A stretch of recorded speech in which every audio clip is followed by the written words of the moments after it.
Let's fix this. If you like my videos, feel free to do nothing. Just grab a cup of coffee and enjoy. The Metabo entry model MT216M is a well-priced Mitre circular saw that I found produce reasonable result for its price. It can do square cuts as well as up to 45-degree mitre and bevel cuts. My saw did not come well calibrated from the factory, so I had to adjust it, as I will show you now how I did. First, a bevel cut is a cut at a plane that is at an angle to a square vertical plane, while a mitre cut is a cut that is at an angle to a square rip cut line. On the Metabo KS 216M, there are basically 4 adjustments you can do.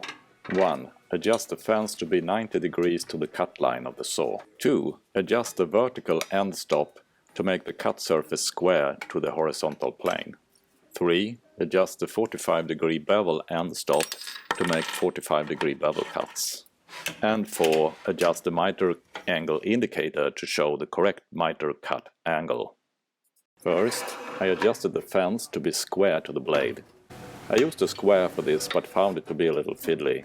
Firstly, you need to somehow get the square to register to the fence and the blade without touching any teeth on the blade. Now it is of course the teeth that makes the cut, so if it is possible you should somehow measure the actual cut made by the blade. Now I failed to figure out a good way to do this, so I decided to trust the blade surface and made that square to the fence, and let that be good enough. I first fastened one end of the fence just tight enough to still be able to rotate it. Then I tightened the fastener on the opposite end of the fence in small iterations, adjusting the fence angle as I went. Finally, I fastened the 2 remaining intermediate fasteners on the fence and kept checking with the square that the fence did not move but remained square to the blade surface. Now, it took some iterations until I was satisfied, as the fence actually quite easily moved when the fasteners were tightened. Next I made the saw vertically square by adjusting the 0-degree bevel end stop. Again, I registered the square against the blade plane, making sure I did not register against any of the teeth of the blade. And again, if you can, you should of course aim for having the actual teeth of the blade cut square.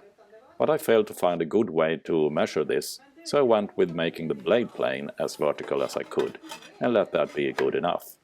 Also again, I had to repeat the fastening process several times as the locking nut moved on me, when I fastened the vertical bevel end stop. But in the end, I got a reasonably good vertical end stop position locked in. Now I adjusted the 45-degree bevel end stop. I used the 45-degree square and realized it was a bit tricky to find one large enough to register accurately enough to the blade plane, but small enough to fit under the saw. I also used some tape to keep the blade guard out of the way while registering the vertical blade plane. A note of caution here. The saw is not super rigid and the handle is on the right side of the blade center, so if you press hard when doing the cut, the bevel angle may change. So to have the saw cut with the angle you have set, you need to press gently on the saw handle and make the blade do the work, without you pressing down so hard the blade actually tilts by your down pressing force.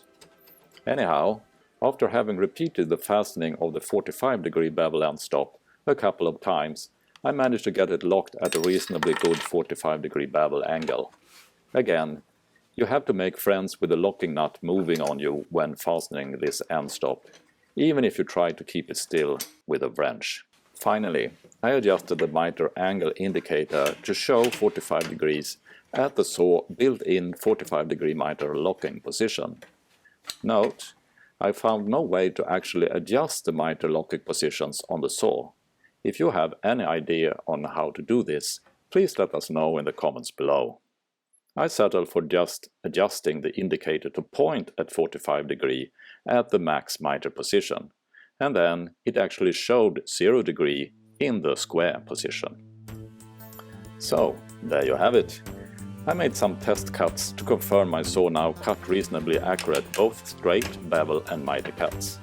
Although I should mention I actually revisited some adjustments based on the cut results. And after some trial and error, I was able to get the saw reasonably homed in. And again, please note this saw bends a little if you press too hard on the handle. But if you use a gentle hand You can make reasonably accurate square, mitre and bevel cuts with the Metabo KS 216M mitre saw. So, if you have, thank you for watching and I see you next time. If you like my videos, feel free to do nothing. Just grab a cup of coffee And enjoy.